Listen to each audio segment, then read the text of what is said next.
Assalamualaikum warahmatullahi wabarakatuh. Halo teman-teman, bersama saya Makfira Fitria Yusuf. Di sini kita kedatangan seorang tamu, yaitu Bapak Haji Herdeni SFT Physio Nkes. Beliau adalah seorang praktisi dan juga seorang dosen. Beliau adalah seorang praktisi di klinik pada Idi yang hari ini menyempatkan waktunya untuk hadir bersama kita. Di sini saya ingin mengangkat terkait materi pengobatan alternatif yang mengatasnamakan fisioterapi, Pak. Menurut Bapak, bagaimana terkait pengobatan alternatif tersebut yang mengatasnamakan fisioterapis? Ya, sebelumnya saya ucapkan terima kasih karena saya diberi kesempatan untuk datang berdiskusi atau sharing terkait dengan profesi kita, yaitu fisioterapis. Di mana fisioterapis sendiri itu merupakan suatu tenaga kesehatan yang diakui oleh undang-undang sesuai dengan Undang-Undang Nomor 36 Tahun 2014. Nah, siapa-siapa saja yang dimaksud dengan tenaga kesehatan berdasarkan undang-undang kita itu saya kira jelas. Ada dua ya. Pertama, medis. Kalau medis berarti terdiri dari dokter umum, dokter spesialis, dan juga dokter gigi. Sedangkan fisioterapi ini masuk tenaga kesehatan kategori keterapian fisik. Jadi tenaga kesehatan keterapian fisik mencakup fisioterapis, okupasional terapis, terapis bicara maupun akupunturis. Jadi secara undang-undang berdasarkan undang-undang kesehatan kita, tenaga fisioterapi ini merupakan tenaga yang sah dan diakui oleh undang-undang tentang profesinya. Itu yang pertama. Kemudian yang kedua, di dalam undang-undang kesehatan juga kita ada terdapat kategori tenaga pengobat alternatif. Nah, untuk kategori pengobat alternatif ini sebenarnya kalau dalam undang-undang nakes itu tidak ada regulasi yang mengatur atau yang menjelaskan. Mereka mungkin diatur oleh Pemda setempat atau lembaga-lembaga seperti kejaksaan atau lembaga keagamaan. Itu yang terkait dengan pengobatan alternatif, misalnya bekam, kemudian refleksi atau herbal dan seterusnya. Nah, kalau muncul lagi mungkin apa sih yang sebenarnya dimaksud dengan tenaga kesehatan? Nah, tenaga kesehatan itu adalah tenaga kesehatan yang memiliki kualifikasi tertentu selain mereka memiliki keharusan untuk menjalani pendidikan formal. Jadi kalau ada selesai menjalani pendidikan formal, mereka terima jasa, dan untuk kategori tenaga kesehatan tidak cukup hanya dengan itu. Jadi setelah mereka lulus, tenaga kesehatan wajib memiliki sertifikat kompetensi dan ataupun sertifikat profesi. Setelah itu mereka juga harus memiliki yang namanya surat tanda registrasi. Setelah melengkapi itu semua, barulah mereka disebut tenaga kesehatan. Nah, kapan mereka bisa menyentuh pasien atau berinteraksi dengan pasien? Ketika mereka mendapatkan yang namanya surat izin praktek, ya, itu ya. Jadi, sedangkan pengobat alternatif yang kebetulan mungkin mengaku sebagai tenaga kesehatan itu sebenarnya pengakuan yang bersifat sepihak, karena kita tahu dalam regulasi peraturan yang ada di negara kita sudah jelas, sudah clear bahwa fisioterapi itu atau yang disebut fisioterapi itu adalah orang-orang yang memiliki pendidikan formal di bidang fisioterapi minimal 3 tahun. Selain dari itu, maka mereka bukanlah sebagai atau tidak layak disebut sebagai fisioterapis. Iya, seperti itu. Membahas tentang materi ini, Pak.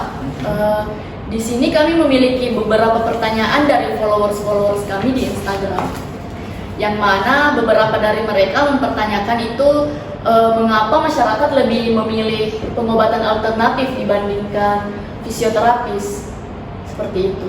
Oke, baik.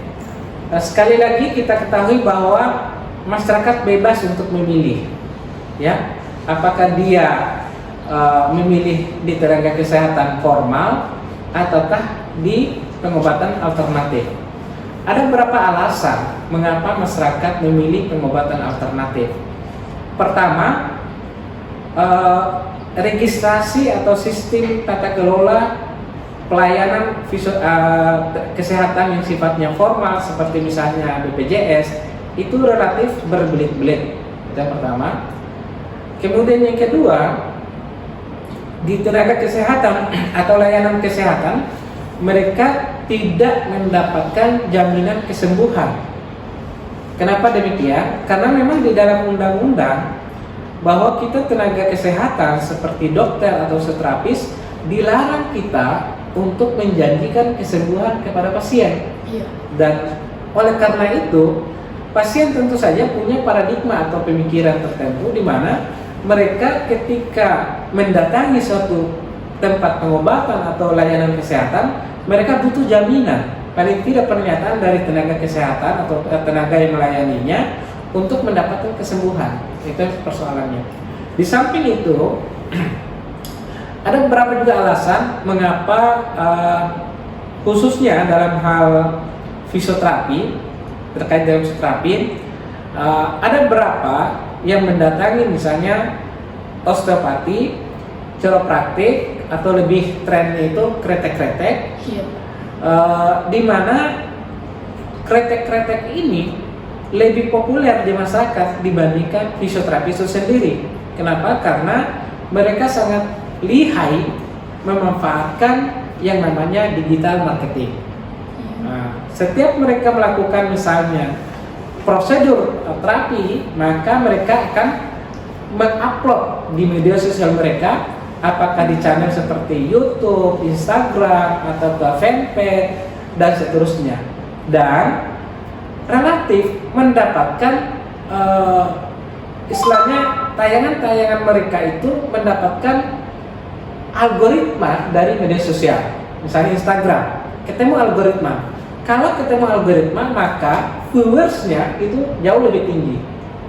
Nah, ketika ketemu algoritma dan viewersnya atau yang menonton itu jauh lebih tinggi, maka tentu saja interaksi masyarakat akan lebih tinggi pada tenaga tersebut dibandingkan dengan kita, ya.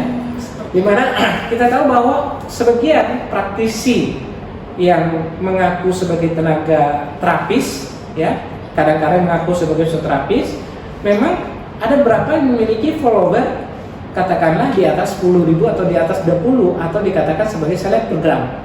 Karena kategori Instagram sekarang misalnya kalau followernya di atas 20.000 maka dikatakan seleb, dan itu relatif bisa mempengaruhi masyarakat yang ada di sekitarnya.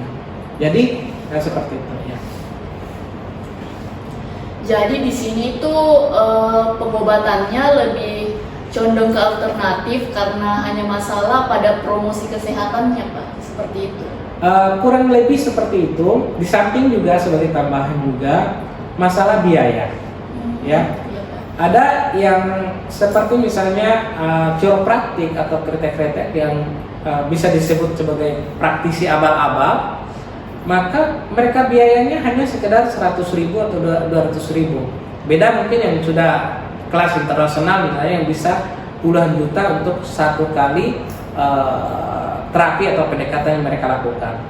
Masalah biaya kadang-kadang yang murah dibandingkan dengan tempat misalnya layanan kesehatan yang formal, itu menjadikan alasan mereka untuk memilih tempat yang sifatnya pengobatan alternatif seperti itu. Di samping itu, mereka juga populer. Populer artinya ketika mereka berhasil, ya, maka mereka akan mengklaim, mendeklarasikan keberhasilannya dengan dalam bentuk testimoni. Nah, testimoni inilah yang bisa mempengaruhi pandangan masyarakat terkait dengan pengobatan tersebut. Misalnya, ada testimoni yang sifatnya subjektif setelah diberikan, katakanlah pada nyeri leher, ya. Setelah diberikan misalnya kretek-kretek satu kali, maka dia menyatakan bahwa dia sembuh. Iya. Ya, padahal kalau kita sebagai tenaga kesehatan yang formal, tentu saja tidak bisa melakukan seperti itu, karena kita menyadari bahwa tidak semua kesembuhan itu akibat tindakan terapi yang kita berikan. Bisa jadi ada faktor lain yang menjadi perancu atau bias of confirmation itu banyak. Misalnya orang setelah diberikan terapi manual dengan berupa misalnya kretek-kretek dan dia merasakan kesembuhan, bisa saja itu adalah pengaruh dari ekspektasi yang dirasakan oleh pasien, konfirmasi yang sifatnya rancu dari pasien atau subjektif dari pasien, dan bisa jadi ada keyakinan-keyakinan yang berlebihan dari pasien ini kepada tenaga terapis alternatifnya itu, sehingga tidak bisa dijadikan sebagai rujukan ilmiah bahwa mereka berhasil dalam menangani masalah itu. Tetapi di masyarakat, ya, ketika ada perubahan sedikit saja, maka dianggap sebagai suatu keberhasilan. Itu juga persoalan. Ya. Menyinggung terkait siropraktik. Ya. Sebenarnya apa itu Pak siropraktik? Oke, baik. Jadi dalam dunia kesehatan ada tenaga yang memang mengkaji atau mengkhususkan diri dalam hal manual terapi. Nah, pengkajian atau ilmu manual terapi ini adalah ilmu yang mendasari penyembuhan itu berdasarkan sentuhan tangan atau hands on. Nah, di mana manual terapi ini banyak dipelajari oleh berbagai profesi. Salah satunya fisioterapi. Yang kedua ada chiropraktik. Kemudian yang ketiga ada osteopati atau osteopat. Nah, chiropraktik dengan osteopat kalau di luar atau di Eropa sebenarnya mereka tenaga kesehatan yang relatif legal karena mereka memiliki pendidikan yang jelas. Sedangkan di Indonesia pendidikan formal untuk chiropraktik atau osteopati itu tidak ada. Sehingga ketika ada orang yang mengaku bahwa dia osteopat atau chiropraktik, maka tidak bisa dianggap sebagai sesuatu pengakuan yang valid, karena memang di Indonesia tidak memiliki pendidikan formal terkait dengan itu. Nah, apa sih sebenarnya kalau terkait dengan pertanyaan yang ada tadi? Apa sih sebenarnya chiropraktik? Apa sih sebenarnya osteopat?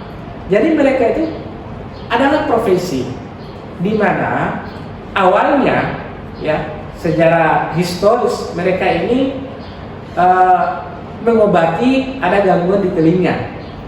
Pada awalnya, ya, oleh Daniel David Palmer, ya, pencetus untuk chiropraktik ini, dia melakukan terapi pada lehernya pasien.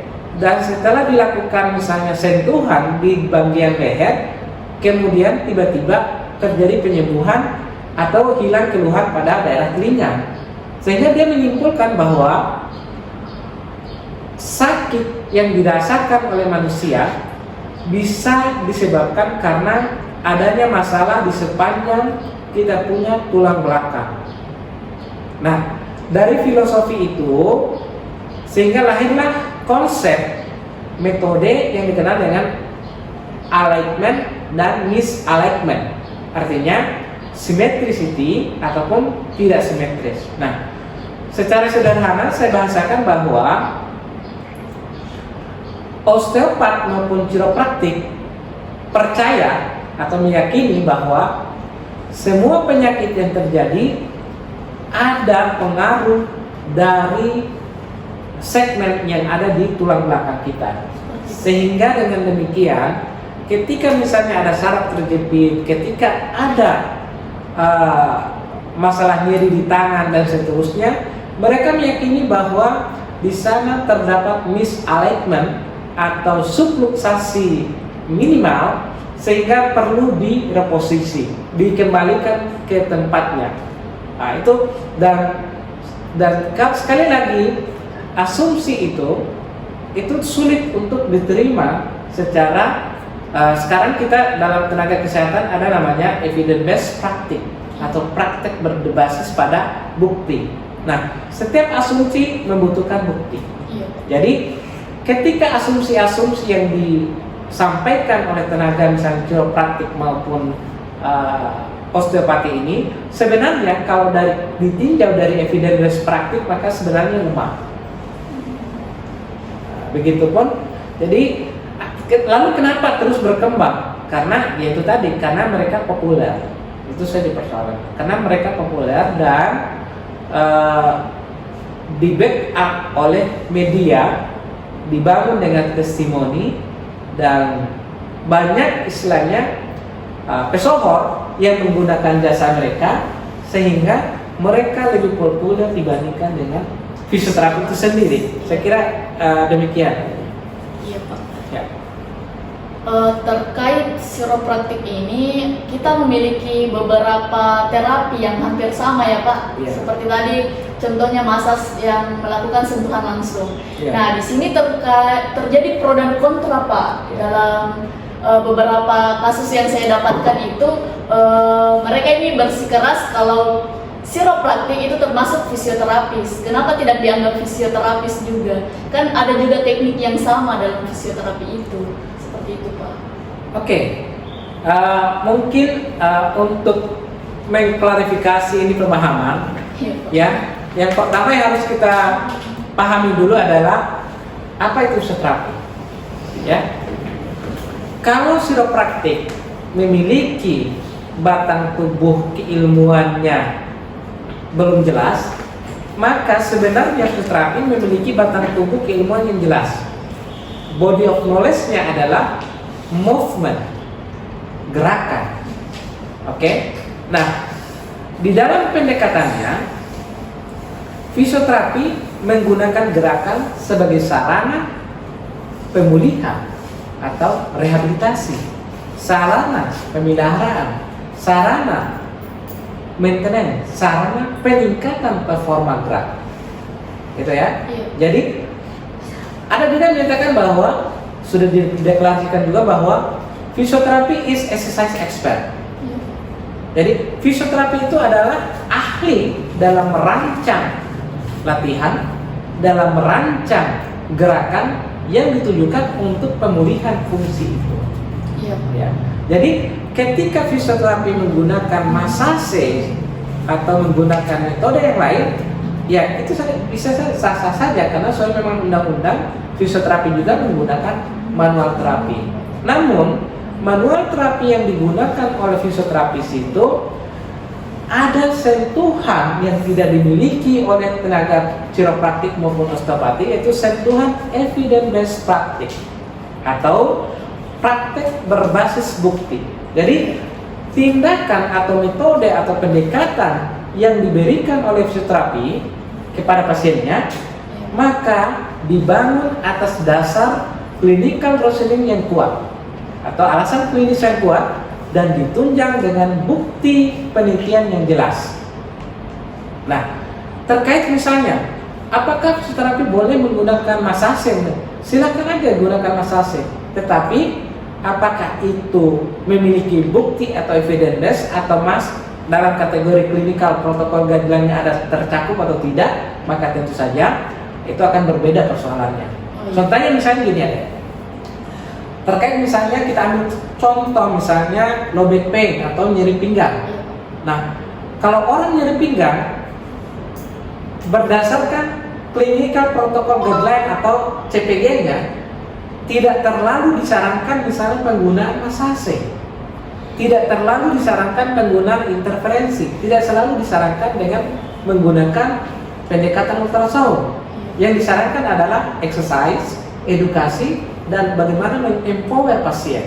Iya. Bahkan dalam levelnya evidence based terkait dengan manual terapi itu dalam level moderat, artinya tidak terlalu kuat. Yang mana yang kuat? Yang kuat adalah exercise. Jadi fisioterapi bisa mengambil semua itu metode sebagai modalitas, tapi sekali lagi fisioterapi kalau dia profesional maka dia akan menggunakan praktek berbasis bukti, dia akan menggunakan metode yang memang terbukti efektif, bukan berdasarkan katanya, bukan berdasarkan pengalaman. Iya. Ya, bukan apalagi berdasarkan testimoni atau kesaksian dan seterusnya. Iya. Jadi itu seperti itu kira-kira. Jadi seperti itu ya perbedaan terkait chiropraktik dan fisioterapis. Jadi teman-teman sudah dijelaskan bukan oleh Bapak terkait perbedaan chiropraktik dan fisioterapis. Jadi setelah ini mungkin sudah ada bayangan terkait pembeda antara chiropraktik dan seorang fisioterapis. Yang mana seorang fisioterapis itu mengandalkan dari bukti, bukan dari testimoni ataupun hal-hal yang kebetulan benar terjadi seperti itu, tapi memang mengandalkan bukti seperti itu ya Pak. Ada beberapa pertanyaan lagi dari beberapa followers di Instagram kita. Dalam konteks evolusi konsep perawatan kesehatan semakin multidisiplin dan pendekatan holistik terhadap pengobatan, bagaimana fisioterapis dapat menjembatani kesenjangan antara pemahaman ilmiah yang mendalam tentang anatomi dan fisioterapi manusia dengan kemampuan untuk mengintegrasikan beberapa aspek terapi fisik, psikologi, rehabilitasi sambil tetap relevan dalam era teknologi medis yang berkembang pesat dan kompleksitas penanganan penyakit kronis dengan mengidentifikasi dan mengadopsi bukti terbaru dalam praktis klinik tanpa mengorbankan aspek humanitas dan etis dalam hubungan dengan pasien serta menghadapi tuntutan kualitas perawatan yang semakin tinggi dan tantangan yang muncul dari praktik pengobatan alternatif yang tidak memiliki landasan ilmiah yang sama. Pertanyaan yang sangat panjang ya teman-teman. Oke. Saya Baik. persilahkan Pak. Terima kasih, pertanyaan yang luar biasa panjang dan sekali lagi dalam memahami suatu problem atau problem kesehatan, fisioterapi memandang bahwa manusia itu adalah makhluk yang bersifat bio, psiko, sosial, dan kultural. Iya, Pak. Dalam berbagai kesempatan, baik itu workshop maupun webinar nasional dan seterusnya, mungkin sering saya kaji bahwa pendekatan fisioterapi itu mencakup pendekatan yang sifatnya holistik. Apa itu holistik? Contohnya gini, ada orang dengan nyeri pinggang. Iya, Pak. Nah, fisioterapi melihat nyeri pinggang itu tidak hanya disebabkan misalnya karena ada ketidakseimbangan kinerja otot, ada gangguan postur, ada kelemahan otot, ada spondylosis, ada impairment dan seterusnya. Tetapi ketika kita menangani masalah nyeri pinggang, maka kita memahami berdasarkan pemahaman aspek biopsikososial. Artinya kecemasan pasien itu menjadi poin juga yang menjadi istilahnya perhatian besar juga pasien. Maka dalam sesi terapi, fisioterapis memberikan edukasi bagaimana mengatasi rasa cemas, tentu saja terkait dengan gerakan atau kinesofobia. Karena ketika pasien misalnya mengalami nyeri pinggang, ada aspek psikologis yang berperan, misalnya anxiety atau kecemasannya, ketakutannya terhadap gerakan dan seterusnya. Termasuk juga aspek sosial. Ketika dia nyeri pinggang, maka dia akan mungkin enggan untuk melakukan misalnya perjalanan, pergi jalan-jalan liburan misalnya. Nah, sesuai dengan konsep kita yang kita adopsi, pendekatan fisioterapi diagnosa yang menerapkan prinsip yang namanya ICF. Nah, di dalam ICF itu nanti sudah ada 5 konsep setidaknya yang harus diisi di situ. Ada aspek impairment, ada aspek fungsional, ada aspek partisipasi, ada aspek lingkungan, dan ada aspek personal faktor. Nah, di ICF sesuai dengan mungkin ada nanti bisa membaca pedoman praktek klinik ya, buku PPK yang diterbitkan oleh IFI Pusat di mana mungkin salah satu penulis penyusun juga untuk bidang neurologi adalah saya. Di situ kita mengadopsi namanya pendekatan ICF. Nah, sehingga dengan demikian ketika ada pertanyaan bahwa bagaimana kita menangani penyakit, misalnya katakanlah stroke atau nyeri pinggang misalnya, secara holistik, maka sekali lagi pendekatan kita adalah pendekatan yang sifatnya biopsikososial kultur, dan kita memandang bahwa gangguan gerak yang terjadi pada manusia ini adalah gangguan tidak hanya disebabkan oleh faktor fisik, tapi bisa karena faktor-faktor lain, dan itulah yang bisa kita identifikasi, dan tanpa menyeberang provinsi orang lain. Misalnya pemeriksaan yang terkait misalnya anxiety, kecemasan dalam bergerak, kemudian ini mental status dan seterusnya, itu bisa kita termasuk skala kinesofobia bisa kita terapkan atau bisa kita gunakan untuk mengungkap persoalan-persoalan yang dihadapi oleh pasien atau klien kita. Jadi isu pentingnya di sini terkait dengan pertanyaan itu, isu pentingnya di sini adalah bagaimana seorang praktisi atau seorang fisioterapis ini memahami penyakit gerak itu berdasarkan aspek secara holistik dengan biopsikososial dan kultural, dan juga dalam menggunakan pendekatan itu harus mendepankan yang namanya E3, edukasi, exercise, dan evidence. Iya. Baik, dari yang Bapak singgung tadi terkait edukasi, di sini kita memiliki ada pertanyaan lagi Pak terkait edukasi itu. Fisioterapi dapat mengedukasi masyarakat tentang pentingnya mencari perawatan fisioterapi dari profesional yang berlisensi. Nah, bagaimana caranya itu kita edukasi pasien kita agar pasien itu lebih mau ke fisioterapi seperti itu, memisahkan dari pasien yang bisa memilih bagaimana cara mereka untuk mendapatkan pengobatan seperti itu Pak. Oke, baik. Pertanyaan yang bagus. Salah satu kelemahan kita sebagai tenaga fisioterapi, ya, kita kurang membuka diri kepada masyarakat. Ya, kita cenderung hanya mengenalkan narasi-narasi fisioterapi adalah layanan kesehatan bla bla bla dan seterusnya kepada lingkungan yang terbatas. Iya Pak. Nah, bagaimana caranya supaya lebih luas? Maka hal yang harus kita lakukan adalah mengedukasi pasien dengan berbagai platform media sosial yang kita miliki. Ya, kalau dulu di tahun 2007-2006 untuk seperti edukasi lewat blogger itu banyak. Iya. Ya, sekarang sudah nggak relevan. Ya, saya bisa dihitung jari. Pada tahun 2007 itu ada berapa blogger, termasuk saya sendiri. Iya. Ada Fisio Ito namanya, kemudian ada Pak Seko, Pak Irfan, kemudian ada yang lain-lain. Nah, itu sekarang orang membaca terkait dengan misalnya di Google atau di blogger itu relatif rendah peminatnya. Nah, sekarang bagaimana kita mengenalkan fisioterapi itu kepada masyarakat? Hayalah. Iya. Nah, menurut saya, Iya. hemat saya yang pertama kita menggunakan atau kita mengenalkan diri kepada aspek misalnya digital marketing. Iya. Salah satunya platform Instagram. Di mana di Instagram, karena kita tahu bahwa Instagram akan ketemu di chain-nya ketika misalnya kita membahas atau mengenalkan fisioterapi seperti ini, sesuai dengan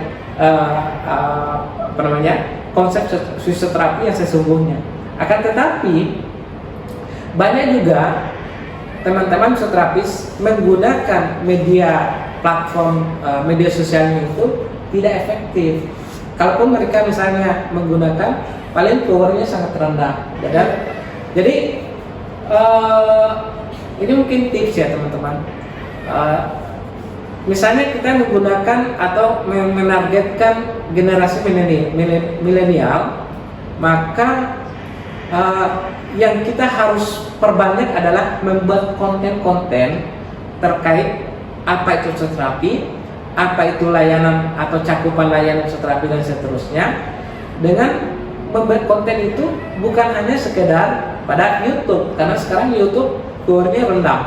Mungkin bisa kita pertimbangkan seperti Instagram. Kemudian bisa kita pertimbangkan sekarang yang banyak paling istilahnya royal viewernya itu TikTok. Nah, media TikTok bisa kita gunakan, tetapi tergantung lagi seberapa banyak follower kita miliki dan seberapa mampu kita memberikan edukasi-edukasi yang sifatnya masuk di akal masyarakat, ya, apa itu fisioterapi dan mengapa penting fisioterapi itu. Jadi di media itu. Jadi sering saya katakan bahwa fisioterapi adalah profesi yang memiliki keahlian dalam hal merancang latihan atau exercise expert. Di samping itu, fisioterapi bukan hanya merehab, tapi juga meningkatkan performa dan seterusnya. Dan untuk mengenalkan itu, maka tidak ada cara lain, kita harus menggunakan platform media sosial yang kita miliki. Salah satunya Instagram, TikTok, fanpage, atau Facebook misalnya. Cuma sayangnya banyak media sosial yang dimiliki oleh fisioterapis, terutama dalam hal ini organisasi, tapi followernya sangat sedikit. Iya, Pak. Malah ada seleb fisio. Ya, kenapa dikatakan seleb fisio? Artinya fisioterapis yang memiliki follower puluhan ribu. Itu kadang-kadang mereka seakan-akan berjuang sendiri dalam memberikan pemahaman terkait dengan fisioterapi ini. Jadi yang diperlukan di sini adalah bagaimana kita memahami fisioterapi itu sendiri secara utuh, baru kita bisa menjelaskan kepada orang lain. Karena banyak, termasuk mungkin juga dalam konteks mahasiswa ya, banyak mahasiswa yang memahami fisioterapi hanya sebatas misalnya D3 misalnya, atau dipijat, diurut, disinar, atau 3S ya, sinar, setrum, selesai. Ya, banyak yang memahami fisioterapi seperti itu dan jarang memahami fisioterapi berdasar konsep yang utuh. Misalnya 3M misalnya, edukasi, exercise, empower, ataupun ditambah E1 atau 4M menjadi evidence. Saya kira itu mungkin yang kita diskusikan lagi lebih lanjut ya. Saya kira itu. Baik, itu adalah penjelasan terkait pengobatan alternatif yang mengatasnamakan fisioterapi ya Pak. Benar-benar ilmu yang sangat berguna untuk kita dan semoga bisa diamalkan untuk kedepannya. Baik, mungkin cukup sampai ke sini saja ya podcast kita pada hari ini. Terima kasih banyak Bapak sudah meluangkan waktunya untuk kami. Sekali lagi terima kasih karena sudah menyempatkan hadir pada hari ini. Iya, terima kasih. Mungkin sebagai penutup ya, izinkan saya menyampaikan 1 menit. Yang jelas teman-teman, adik-adik, kita harus memahami dan menyadari bahwa fisioterapi itu adalah profesi yang memiliki keahlian yang cukup diminati sebenarnya oleh banyak profesi lain. Dan oleh karena itu, jati diri kita sebagai profesi yang ahli dalam hal pergerakan atau movement expert maupun profesi yang ahli dalam exercise itu mungkin perlu dipertajam dan dikenalkan kepada masyarakat. Tidak hanya kita mengenalkan tentang misalnya massage dan seterusnya. Saya kira itu. Assalamualaikum warahmatullahi wabarakatuh. Waalaikumsalam warahmatullahi wabarakatuh.